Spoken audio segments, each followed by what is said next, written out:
so we're at 2 minutes past, and I will keep an eye on the room, but if you would like to go ahead, I'll pass over to Nancy. Okay, thank you. So welcome everybody to the Canadian Society for the Sociology of Health webinar series. My name is Nancy Côté, and I'm a member of the advisory board. I am also a professor in the Department of Sociology at Université Laval, and I'll be the moderator for this session. So the presentation and the Q&A period will be bilingual, so both in French and English. Our speaker will present for about 40 minutes, and then we'll have about 15 or 20 minutes for discussion. So our speaker today is Jean-Louis Denis. Bienvenue Jean-Louis à ce webinaire. On est vraiment très heureux de t'avoir avec nous aujourd'hui. Jean-Louis is a Canada Research Chair on Design and Adaptation of Health Systems. He is also a professor of health policy and management at Université de Montréal and a researcher on innovation and health systems at the CRCHUM. His research aims at developing a comparative and transdisciplinary perspective on large-scale reforms, transformations, and improvement in health systems. So before giving the floor to Jean-Louis, I would ask you to mute your microphone during the presentation. Thank you. And Jean-Louis, à toi. Okay, merci, welcome. So like Nancy mentioned, you will get half and half of the slide in French and English. You will get a good shot on my quasi-English and some part in French, I guess. And don't hesitate to ask questions in French in the end if it's easier for you. So the title is Health Reform and Policy Capacity. So I will somewhat define what we mean by policy capacity, why I think it's a useful concept to talk about health reform, change in health policy, and so on. Very, very briefly, I will describe the research methodology and then empirical result and briefly a conclusion. And I will try to not speak much about COVID-19 and policy capacity because we spend almost every day speaking a couple of hours about health policy and COVID-19, but I'm open to comments on this, and I may make reference to some COVID-19 context along the way. So as an introduction, I will define policy capacity, and one of the classical papers is the one by Wu and colleague in 2015 in the journal Policy and Society.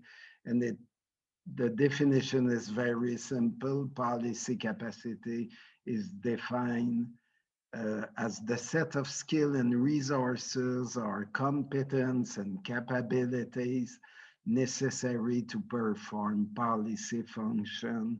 In my word, I prefer to say to perform policy work. So what people have to exert active agency within the policy work to achieve some policy objective.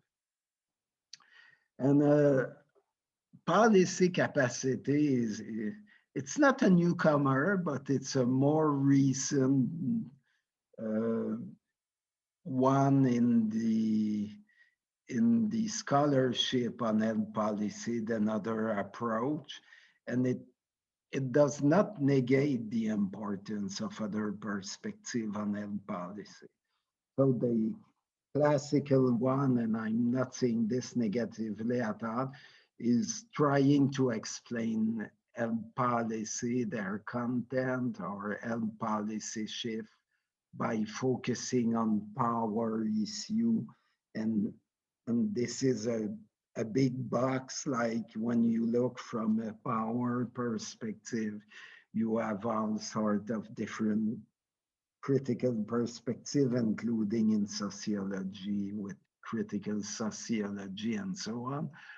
it's important, but the approach on policy capacity will probably look to supplement the power approach than using a lot of concept related to power to explain policy shift, as an example, or health reform.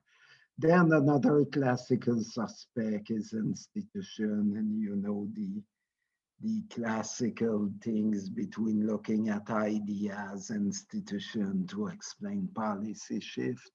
And of course, policy capacity are embedded within institution, including political regime. For example, some current work on China as an example, on UK, look at the relationship between institution and the capacity to develop policy capacity. And then you have cognition, and you in this box you have the classical dimension of looking at ideas and the circulation of ideas. And in my word, I will say also policy frame as a way to explain policy content or shift and so on. And then you have capacity, policy capacity. I guess a comprehensive approach of health reform requires to focus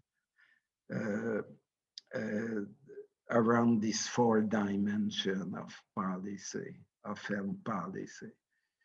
When we speak about policy capacity, and it's more difficult in French, because in French we will say capacité politique, but capacité politique means political dimension and policy dimension, which are, and so in English it's easier. When we say policy capacity, we refer to some political capacity, like individuals who are politically savvy and know how to navigate the complex landscape of government, parliamentary politics, and so on.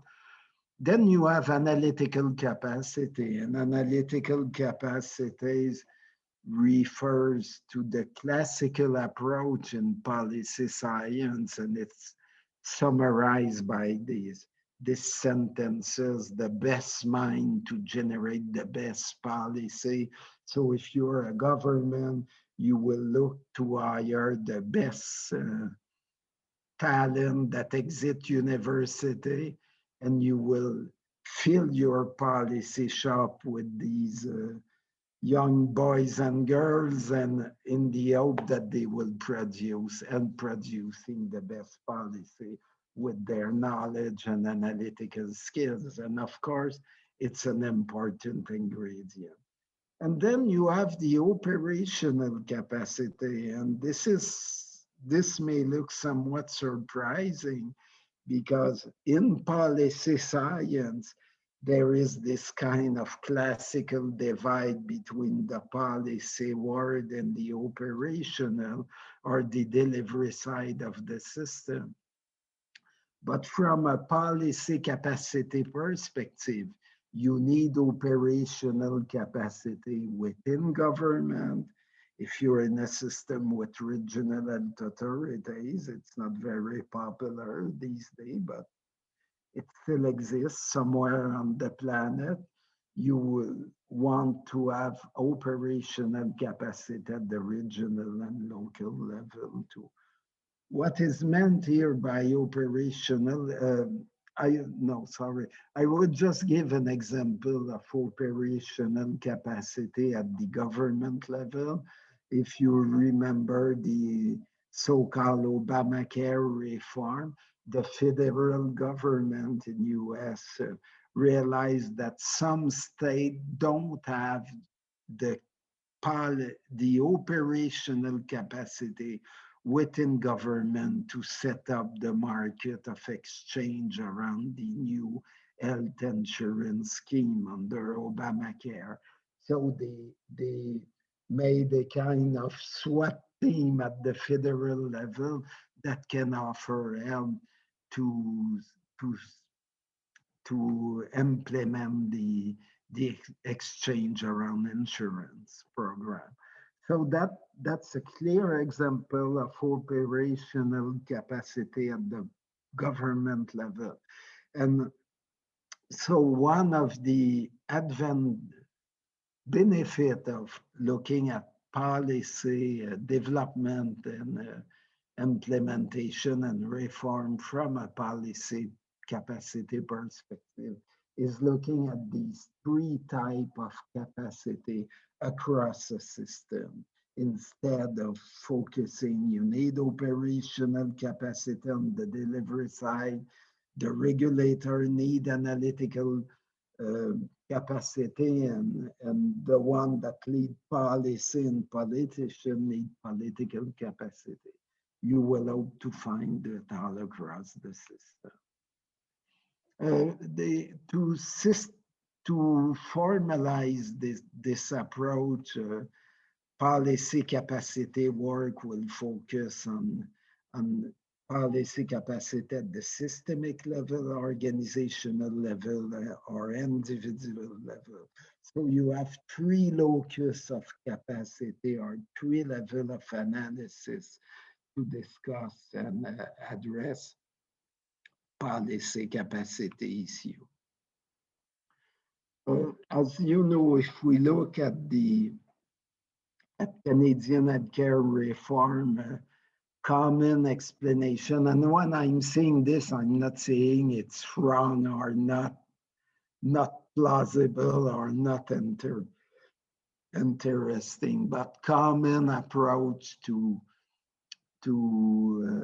healthcare reform and their limited impact in many cases is that it's a kind of pure political phenomena where some group, and in the Canadian context, medical profession is often targeted, where some group somewhat control the policy agenda in the end, and the line of demarcation between what you can do and cannot do as a reform or policy change.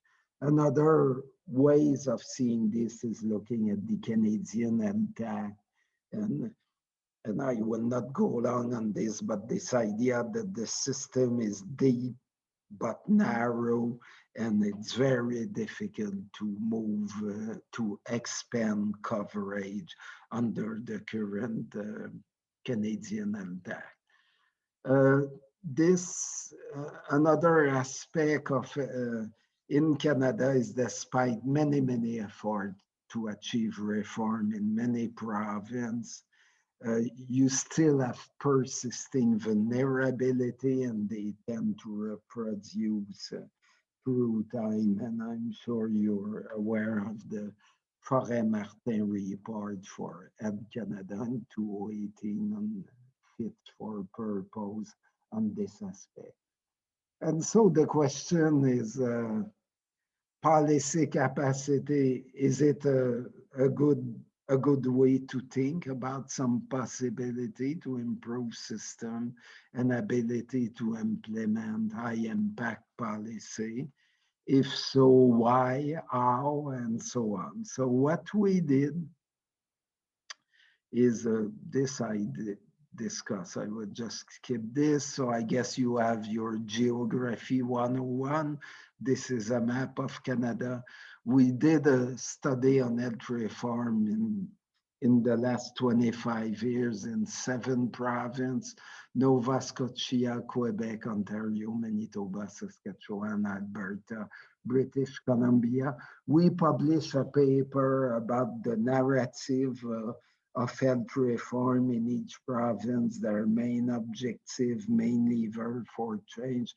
And for this analysis on policy capacity, we deliberately disincarnate this and pull data across province for a first kind of analysis looking at the manifestation of policy capacity within the Canadian policy scene.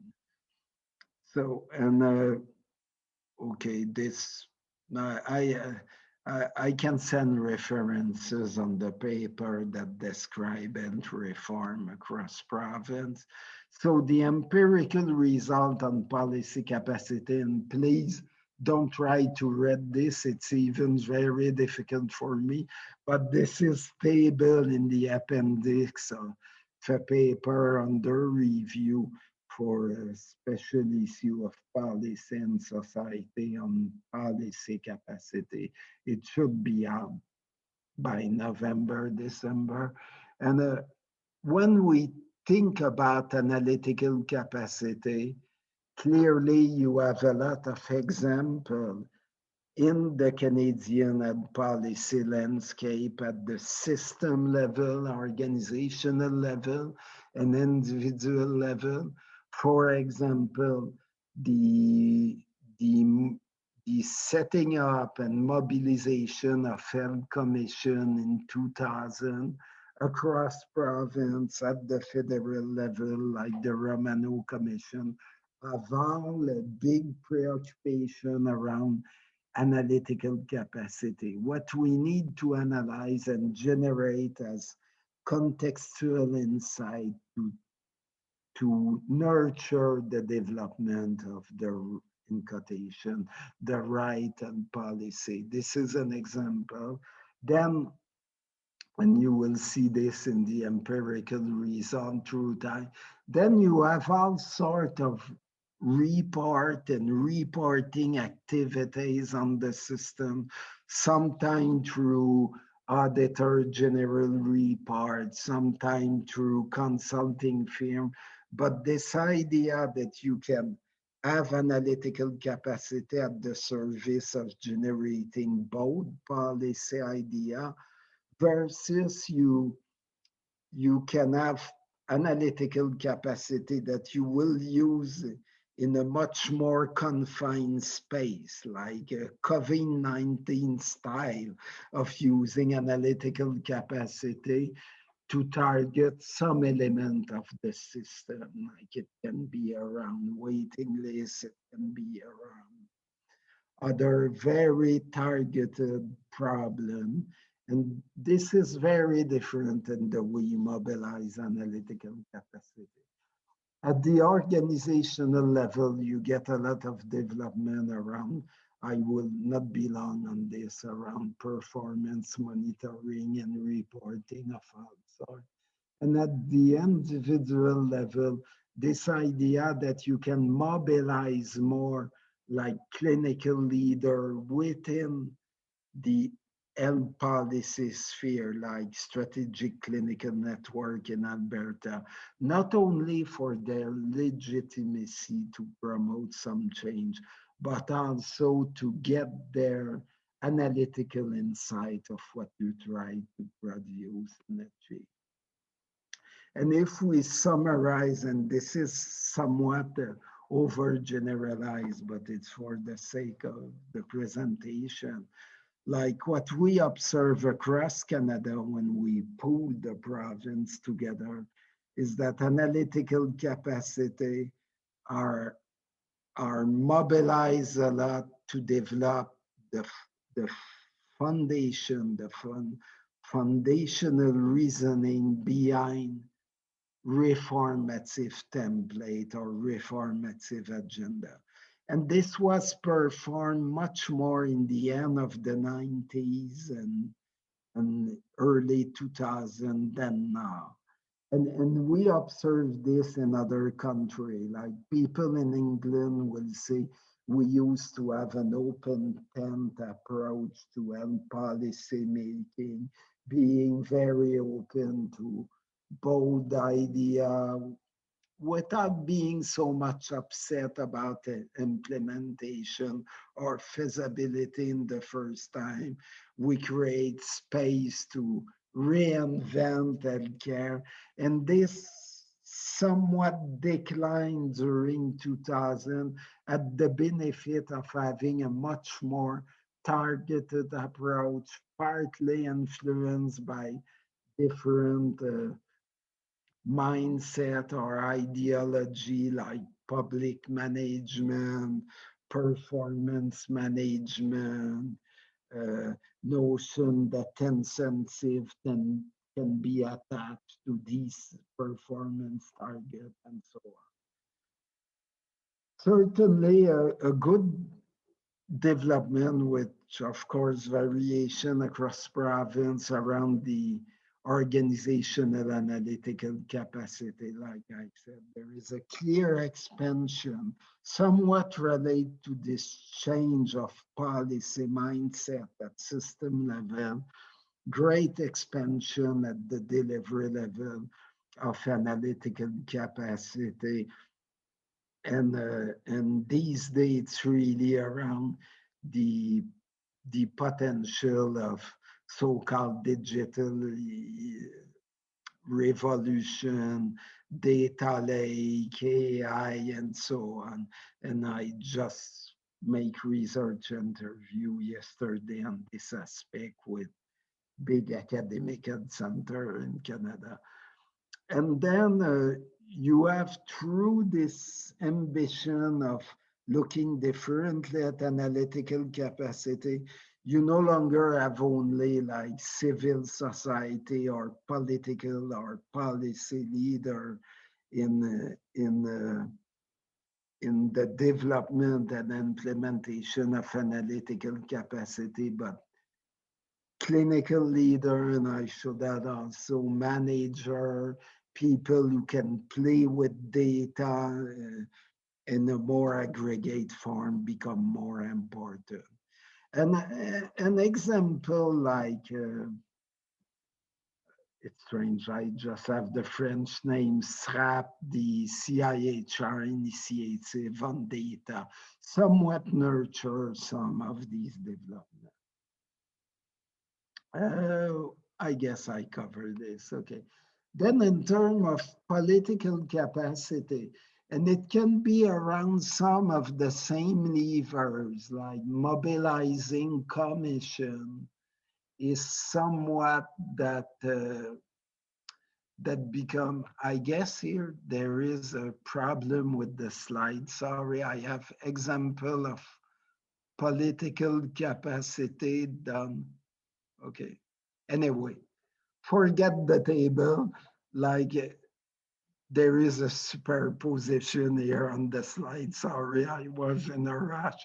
And you get 2-time operational capacity, but political capacity at system level, certainly again, the mobilization of public commission like we had in early 2000 and the 90s, serve also the purpose of increasing political capacity where you test idea with broader public, people make public audience, a different stakeholder or group in civil society can voice their view, professional association, and so on.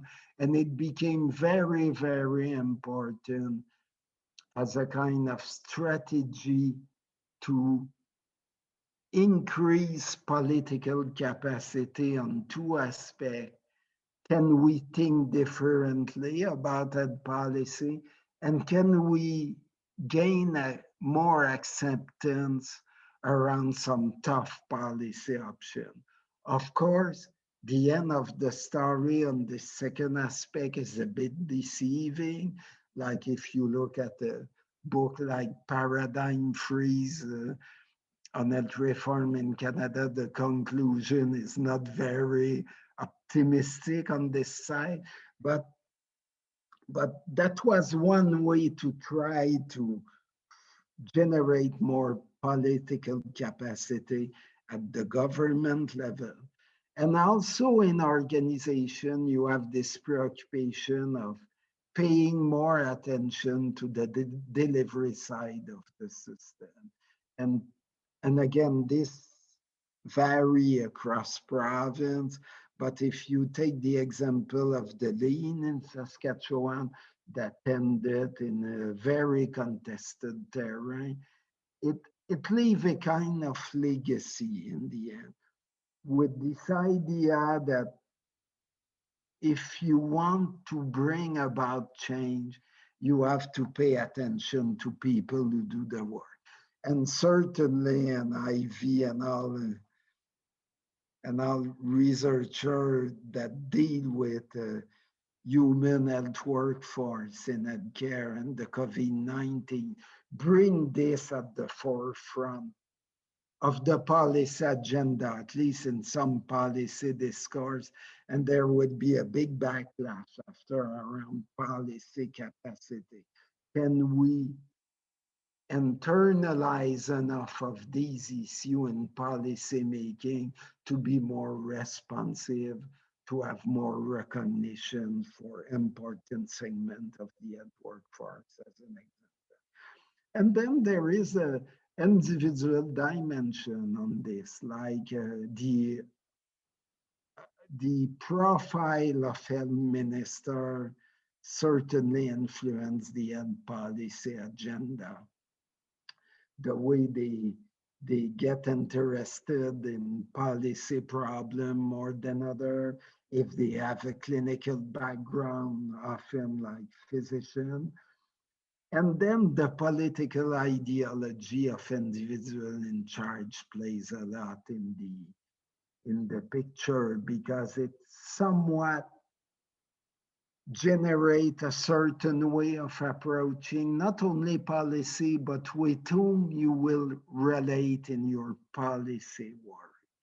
As an example, in 2015 in Quebec, when we have the big healthcare reform, the so-called reform Barrette, it was cooked in a very narrow policy network. And even you probably not call it a network, call it a small group of trusted advisor or civil servant that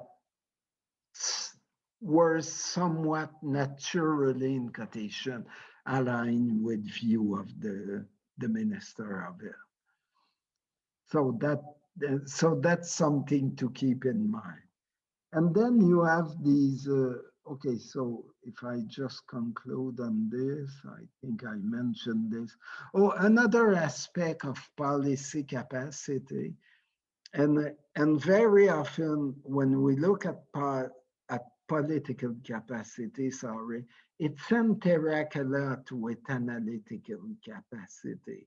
Both are in close dialogue. For example, most of health system in Canada created kind of arm's length agency, like, and I know there's a lot of change this year around this, but like INAIS in Quebec, HQO at the time in Ontario, Health Quality something in Saskatchewan, BC Council for Quality and Safety. And these agencies bring analytical capacity, but also they are kind of organizational instrument that create linkages between the delivery side and the policy making in government in some way, and in a very different way across province. But this is a case, again, like commission, where a same instrument serve political capacity and analytical capacity at the same time. So overall, political capacity is observable at various levels of analysis and seems to exert a powerful impact on the content and trajectory of reform.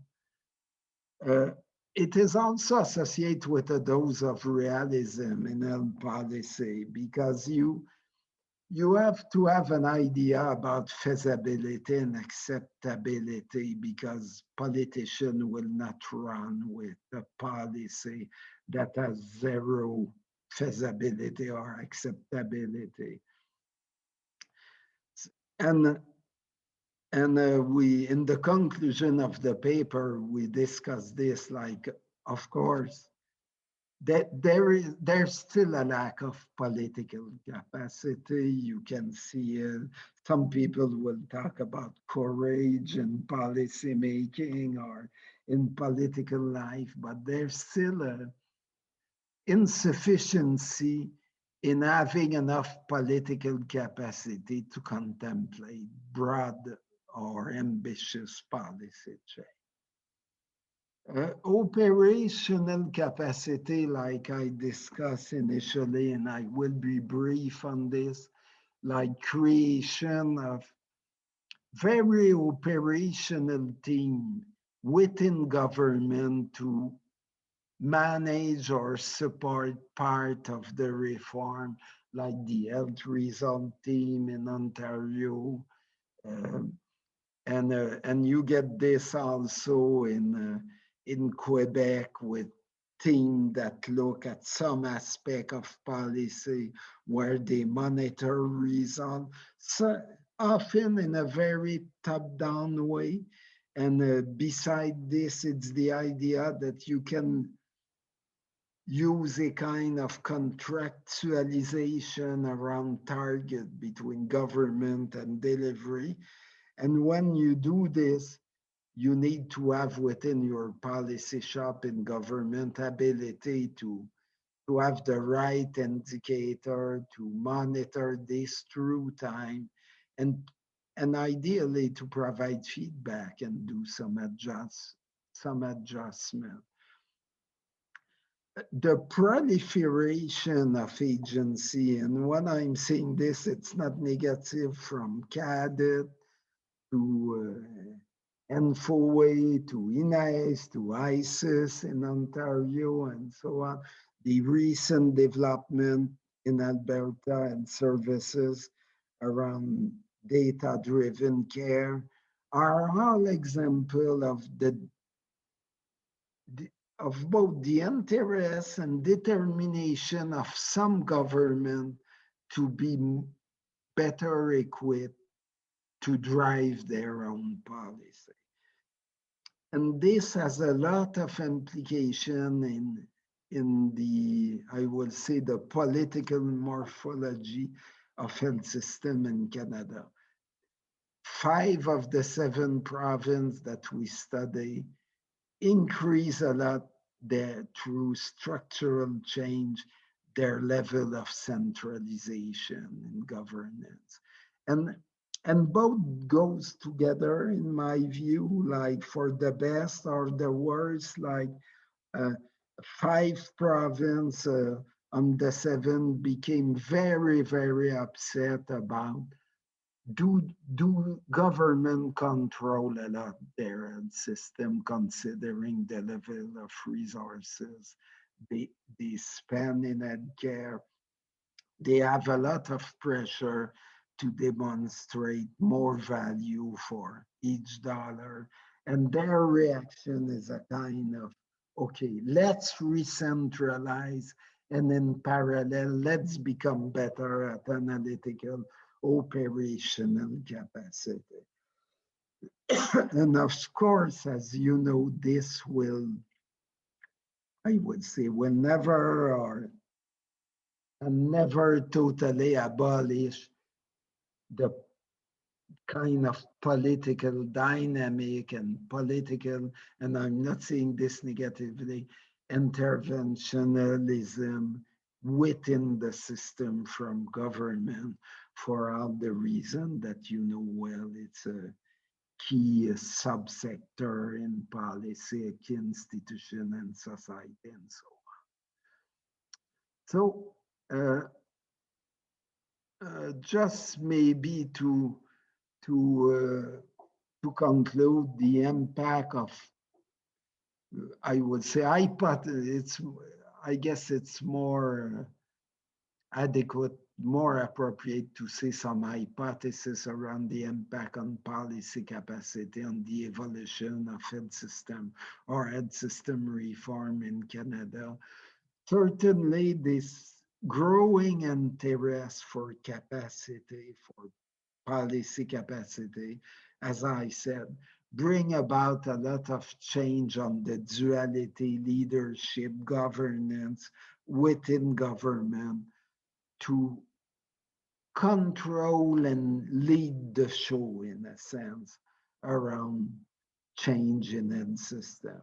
A second aspect is through this, there is, I guess, a growing sensitivity to the importance of the system of production, what you produce in the system, and the delivery side of the system, and a growing awareness of the importance of human resources, of their capacity, the training they receive, the decency or not of their work context. I'm not saying that the job is done.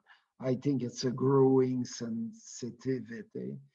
And then the classical case is really a growing awareness of the importance of having the right data to do the right job as a regulator, as a policy or political leader, and so on.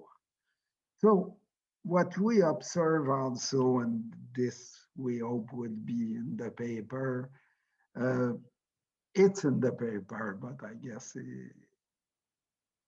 it will be published.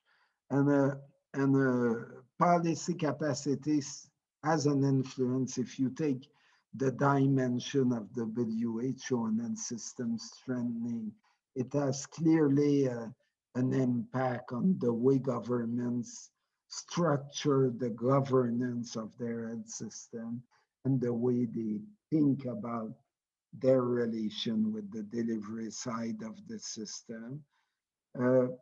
Beside recurrent period of budgetary cutback in many provinces, no major policy shift are observed in the way and provider and care are financed. So there is space here to become much more savvy in the way you can use incentive and funding to bring about change. But this means that you develop political capacity within government to drive these kind of ambitious reforms. And one clear example of this is it has been very difficult across province to reallocate significantly resources around what I call growing priorities such as home care, mental health. And you see these debates on and off at the federal level and within province. And okay, so I will stop there for this and conclusion. Policy capacity, it's an evolving phenomena across province and at the federal level. I would say deliberate and explicit interest around, do we have the right capacity to serve our ambition in terms of health policy and health system? I guess some people raise the issue, then other emergency arrive, we pay less attention to capacity, then a pandemic arrive and we realize that we were not so well equipped in terms of capacity at all levels of the system.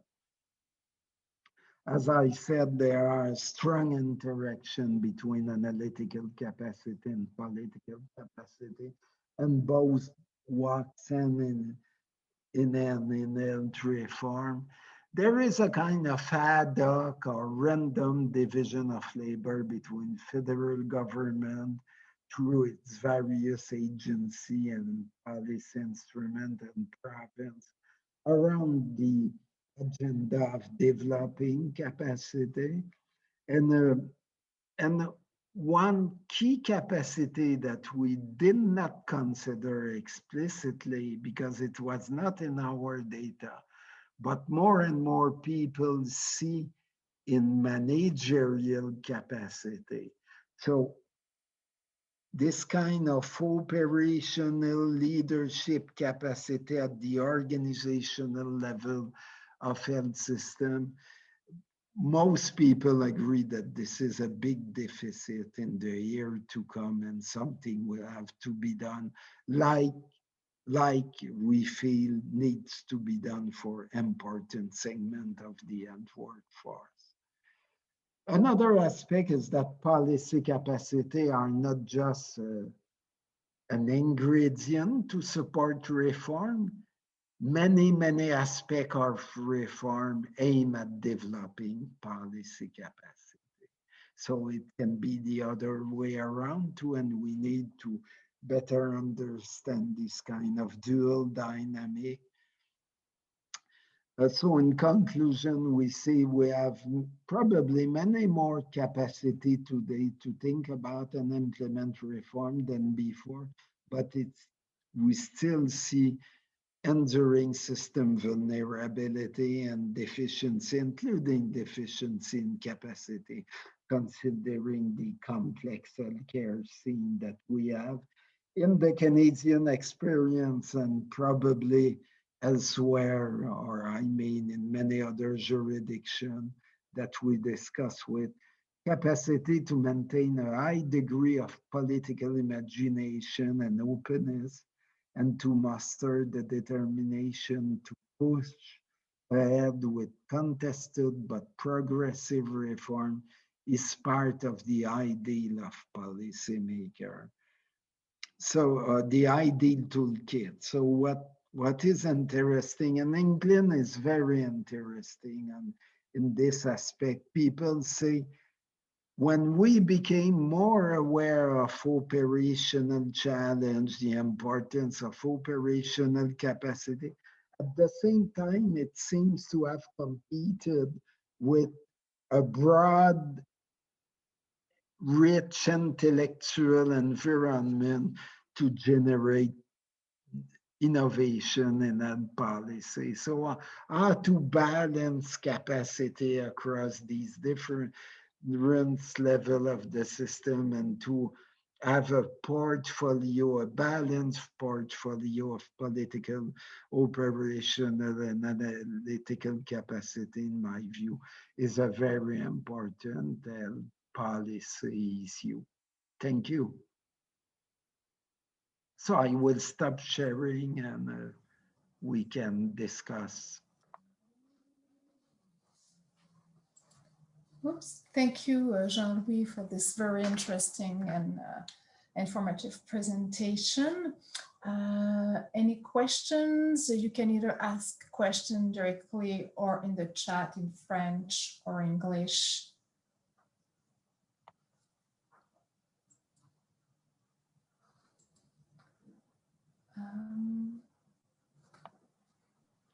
So it was all confusing or clear? Ask a question. Yes.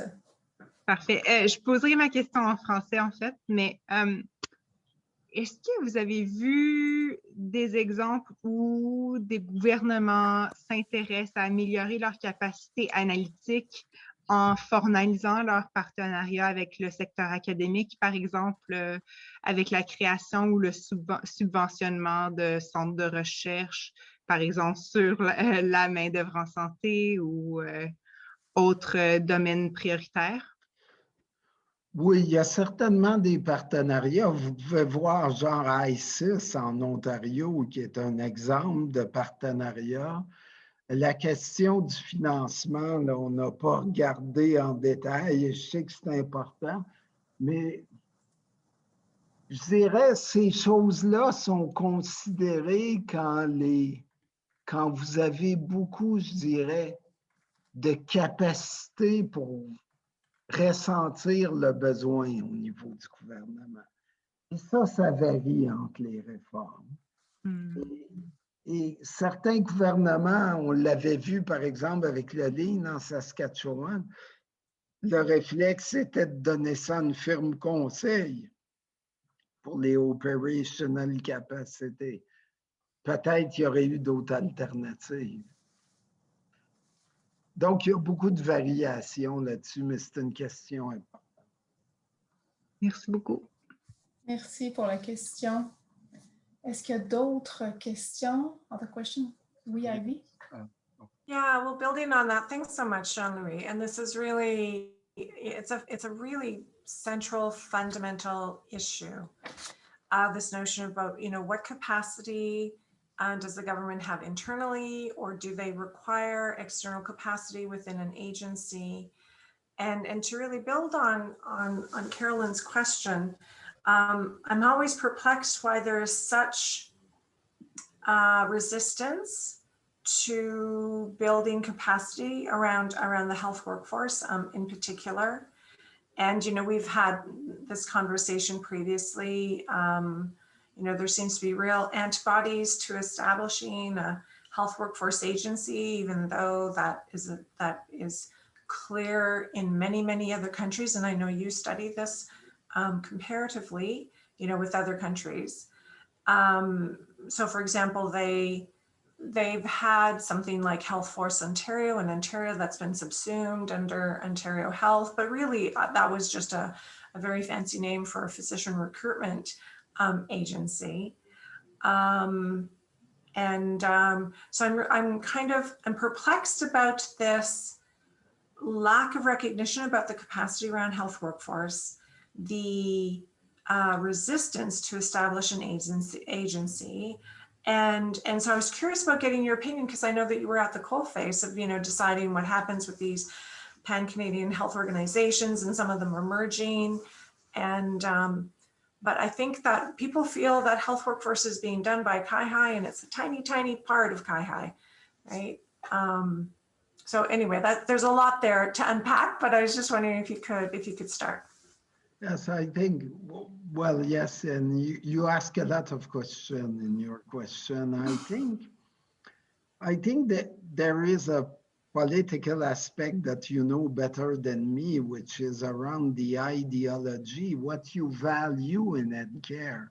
And I think the pandemic, and we did work with Nancy on this, the pandemic is very revelatory when government discover the importance of important segment of the workforce that are à la fois racialized, gender, I don't know if we say bias, but it's a segmented market. So I guess the first ingredient for me is this kind of apolitical mindset regarding workforce, and looking at this as a human resources management issue instead of a kind of whole societal approach to this. That's one thing.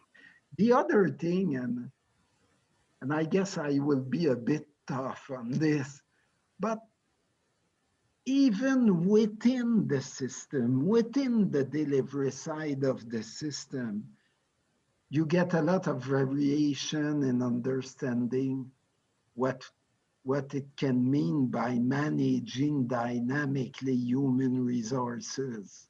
And I think we're very poor in healthcare on this. We have our elite, like the physician, and some other profession do not too bad too. And then we have these people that are totally annoyed as long as they go to work. And then suddenly, when they face challenge, people realize, and it will be, I think there is a good political context, I don't know if we can say in the aftermath of the pandemic, to put this forward, but it will need a lot of determination to keep it active within the policy. Okay. And I think we're not unique, unfortunately, on this. Thank you. Thank you, Jean-Louis. I think Caroline veut. Oh, il y a Christian. Christian wants to ask a question. Yeah, go ahead. in a way connected to the previous conversation, I am wondering if in the frameworks that you're presenting, there is any space for the consultation of evidence. And in that I refer to the specific invitation of experts that are external and that can evaluate the processes. So, and the context of my question is because in the context of the epidemic, we are being constantly told that all the decisions are being taken based on evidence. But the conceptualization of evidence is incredibly narrow. And it has excluded many other forms of evidence that could have been considered, for example, in this case. But also we know, it's obviously rhetorical because people obviously use evidence in multiple ways. And, in the past that wasn't that important. Now it is important, but it's only considered from a particular perspective. And it's a very elite perspective as well. So I wonder what your thoughts about this are. Well, the first part of your question, analytical capacity, deal with this issue, which kind of knowledge, information, evidence, research-based evidence you need to nurture well policy formulation and decision. So in the context of the pandemic, it's very interesting, like you referred to see the kind of interface between science and government, like some colleague in UK talk about preeminence-based policy where you have, I would say, bias, and it's not always don't take it as a negative statement, but any government science interface has its own bias in terms of with whom they will connect, with institution, around which discipline or research area. So that's one side, and these biases are certainly very important in the pandemic, and specifically when it's time to do deconfinement, like you need behavioral science as an example. Then your other aspect is around elite. You have scientific elite, clearly, and science in itself can be elitic regarding other form of knowledge. My feeling is that within the pandemic, it's probably the first issue that is more determinant is how government relate with their convenient network that they use to relate with, and this create myopia for other aspects of science, and I can play in this policy machine around the pandemic. And that's a big issue.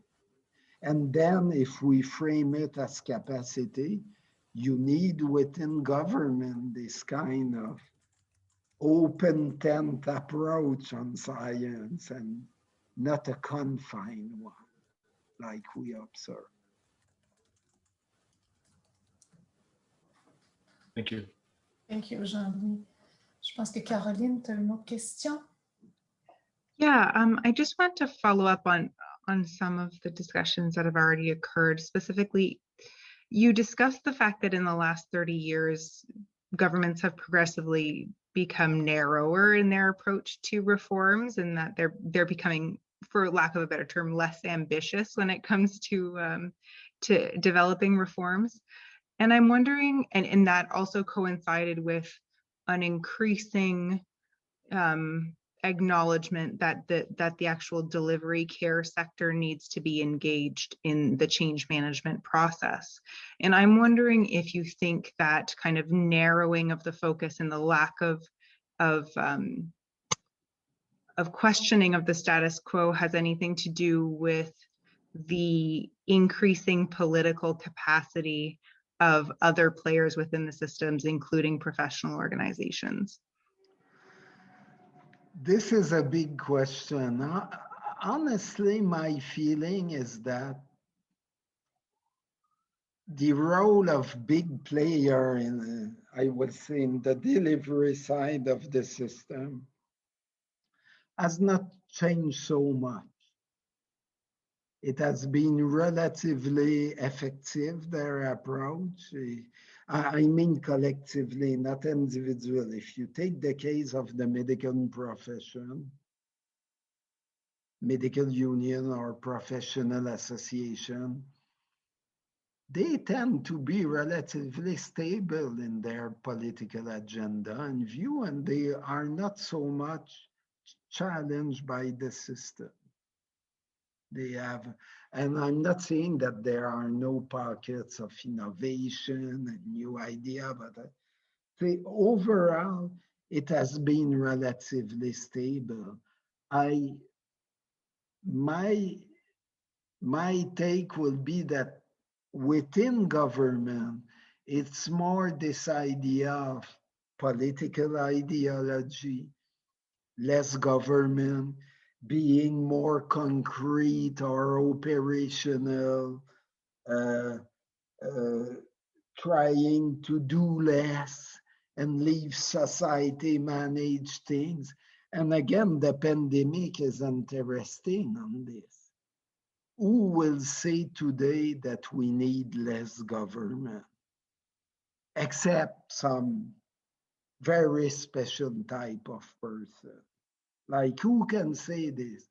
But saying it and keeping this active after the pandemic is a big, big concern for me.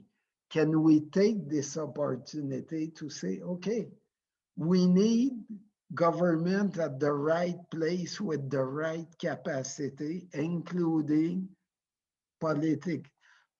policy imagination and ambition and courage and blah, blah, blah. You need richness and capacity to act. And I really don't know how it will look like in the aftermath of the pandemic. There is an occasion, but. Merci beaucoup. Thank you to all of you. It's the end of the webinar. Before leaving, I want to tell you that the next webinar will be on April 26th at 1 p.m. Eastern Time. We will be receiving Dr. Tira Menka, a postdoctoral fellow at Dalhousie University. The presentation will focus on differing risk, the COVID-19 pandemic and vaccination during pregnancy. And more details will be posted on the website. So, merci beaucoup, Jean-Louis, encore une fois, d'avoir accepté notre invitation. C'était vraiment, vraiment intéressant, très riche comme échange et comme discussion aussi. Merci à tout le monde. Thank you. Merci. Bye. Au revoir. Thank you. Au revoir. Bye-bye. A great webinar. Thanks. Mm-hmm. Yeah.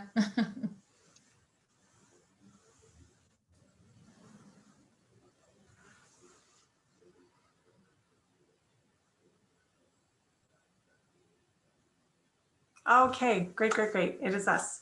So Emma, thanks so much for staying on. I wanted to introduce you to Carolyn, who you've seen on a couple of webinars, and she's also been voluntold to come on to the CSSH network, but because she's very busy and I have her stretched like a rubber band on so many different projects. So I will be losing her at some point because, you know, people do have to graduate.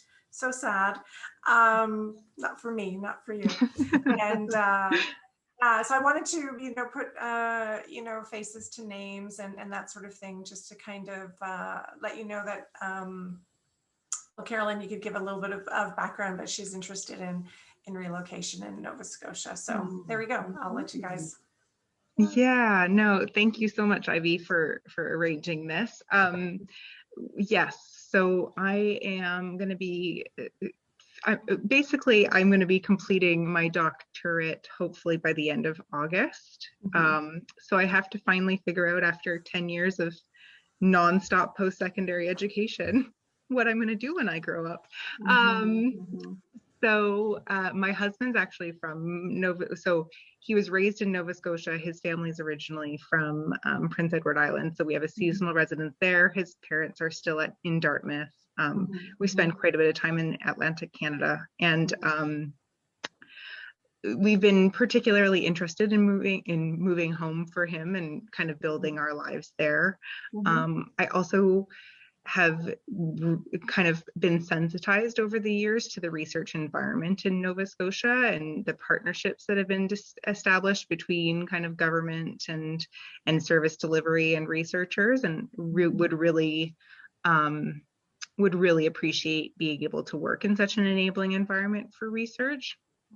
But I also think that some of my research interests are particularly relevant to the Nova Scotian context. So, for example, one of the key workforce kind of threads that I'd like to pursue in my program of research after graduation is specifically related to the sustainability of rural maternity care programs and what that has in terms of impact for equitable access to maternity care close to home. So I am actively searching for faculty positions, embedded researcher position, or postdocs, especially within the Nova Scotian context. I have applied for positions at both DAL in the Faculty of Health Administration and at St. FX in the Interdisciplinary Health Program. And I'm still kind of searching for other opportunities as well to explore. Yeah, I mean, it sounds like very interesting research. I have to say, I'm not really very plugged into the policy side of things in Nova Scotia. My work doesn't really engage too much with policy. I mean, I know of some people that do work in that area. I'm not aware of anything, any sort of positions at the moment that I can think of. Certainly if I learn of anything, I can forward it on to you, if that would be useful, or if there are particular people that you want to talk to that I might know. Most of the people I know are kind of sprinkled throughout Dalhousie, usually sort of very social sciencey people that aren't necessarily doing work that's bang on policy, but there are quite a lot of people that are doing work on, you know, problems of healthcare delivery in Nova Scotia more generally, that might not be specifically about policy, but they're certainly kind of peripherally about that in terms of access and those kinds of issues. So one of my colleagues, for instance, Fiona Martin, she's been working on methadone maintenance clinics and pregnant women's